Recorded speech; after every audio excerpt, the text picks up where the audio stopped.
اتخذتم من دون اللہ اوثانا مودۃ بینکم فی الحیات الدنیا. ابراہیم علیہ السلام نے اپنی قوم سے کہا کہ تمہیں پتہ ہے یہ پتھروں کے بنے ہوئے بت تمہارا کچھ بھی نہیں کر سکتے, لیکن آپس میں تمہاری رشتہ داریاں ہیں, کلچر ہیں, تمہیں پتہ ہے جو بتوں کی عبادت چھوڑے گا قوم کی دشمنی مولے گا وہ. جیسے آج بہت سی ہندو لڑکیاں انڈیا میں گھر کے اندر مسلمان ہونا چاہتی ہیں, ان کو پتہ ہے, پڑھ لکھ گئی ہے نا, ان کو پتہ ہے کہ بھئی یہ پتھر کے بنے ہوئے بت کچھ بھی نہیں ہے, اسلام برحق ہے, لیکن وہ مجبور کیا ہے کہ اگر ہم نے اسلام چھوڑا تو یہ ساری قوم ہمارے خلاف. بہت سے مرد, پچھلے ہفتے ایک ہندو لڑکا بالکل ینگ 18-19 سال اس کی عمر مسلمان ہوا ہے. پچھلے ہفتے میری بیان کے بعد ملاقات ہوئی اس سے, اسپیشل ملنے کے لیے آیا تھا. بیچارہ گھبرایا ہوا لگ رہا تھا کہ میں گھر کے خاندان کی دشمنی مول لی. اب 19-20 سال کی عمر, آپ کو بتائے اس میں اتنا کانفیڈنس نہیں ہوتا انسان. تو بہرحال ہم جو تسلیاں دے سکتے تھے, محبتیں دے سکتے تھے, کوشش کی ہم نے, اس کو بہت موٹیویٹ کیا. تو لیکن ڈر رہے ہوتے ہیں.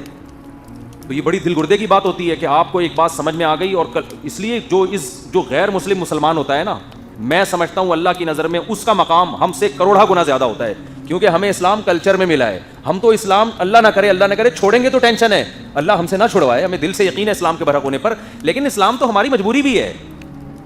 ہمیں تو مسلمانوں کے قبرستان میں دفن ہونا ہے, ہمیں تو غسل کفن, ہمیں تو جنازہ چاہیے. اگر ہم اسلام چھوڑ دیں گے یہ نعمتیں ملیں گی ہمیں. اور آپ کو میں بتاؤں یہ جنازہ بھی کوئی کم چیز نہیں ہے, ہمیں تو فری میں ملی ہوئی ہے نا, ہمیں قدر نہیں ہے. میں جب کیلاش گیا چند مہینے پہلے, وہاں ایک غیر مسلم مسلمان ہوا.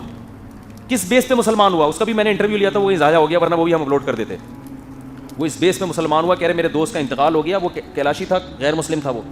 تو میرا پتہ چلا, آیا ملنے کے لیے. اس نے بتایا کہ بھائی میرے ایک دوست کی ڈیتھ ہو گئی, میں اس کے ساتھ تھا, اس کا دوست تھا. جب میں نے دیکھا مسلمانوں نے اس کو غسل دیا, کفن دیا, جنازے کی صفیں لگی, اور میں سائڈ پہ بیٹھا ہوا ہوں, تماشا دیکھ رہا ہوں, کیونکہ میں غیر مسلم ہوں, میں جنازہ نہیں پڑھ سکتا.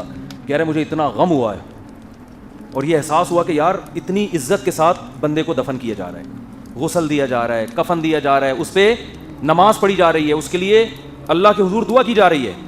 ان کے ہاں تھوڑی ہوتا ہے کہ بھائی. تو میں وہ بتا رہا تھا, وہ کیلاشی نے جب دیکھا کہ یار میرے دوست کو جنازہ, غسل, کفن, کہہ رہے بس اس کے بعد, پہلے بھی اسلام کا مطالعہ تو تھا, کہہ رہے میں نے کہا بھائی میں کہہ رہے میں مسلمان ہوا, اپنے پورے خاندان کو مسلمان کیا.